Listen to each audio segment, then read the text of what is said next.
एक बार दो राज्यों के बीच युद्ध की तैयारियां चल रही थी। दोनों राज्यों के शासक एक प्रसिद्ध संत के भक्त थे। अपनी अपनी विजय का आशीर्वाद मांगने के लिए अलग अलग समय पर उनके पास पहुंचे। पहले शासक को आशीर्वाद देते हुए संत बोले, तुम्हारी विजय निश्चित है। दूसरे शासक को उन्होंने कहा, तुम्हारी विजय संदिग्ध है। दूसरा शासक संत की यह बात सुनकर चला आया, किंतु उसने हार नहीं मानी और अपने सेनापति से कहा, हमें मेहनत और पुरुषार्थ पर विश्वास करना चाहिए, इसलिए हमें जोर शोर से तैयारी करनी होगी। दिन रात एक कर युद्ध की बारीकियां सीखनी होगी। अपनी जान तक को झोंकने के लिए तैयार रहना होगा। इधर पहले शासक की प्रसन्नता का ठिकाना न था। उसने अपनी विजय निश्चित जान अपना सारा ध्यान आमोद प्रमोद व नृत्य संगीत में लगा दिया। उसके सैनिक भी रंगरलियां मनाने में लग गए। निश्चित दिन युद्ध आरंभ हो गया।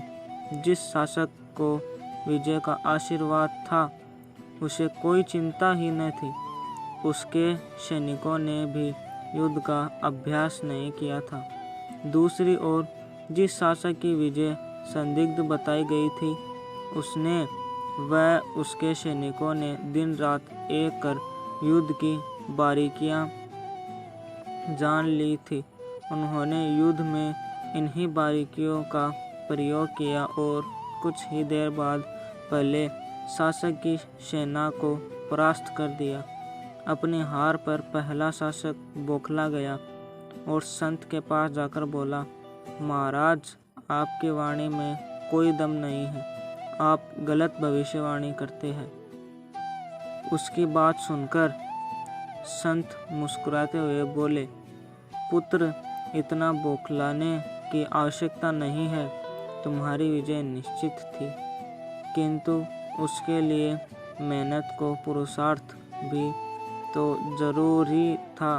भाग्य भी हमेशा कर्मरत और पुरुषार्थी मनुष्य का साथ देता है, और उसने दिया भी है, तभी तो वह शासक जीत गया जिसकी पराजय निश्चित थी।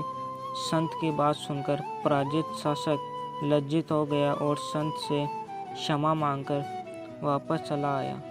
शिक्षा: सच है कि भाग्य भी पुरुषार्थी का साथ देता है। Thanks for watching this video. Like, share and subscribe.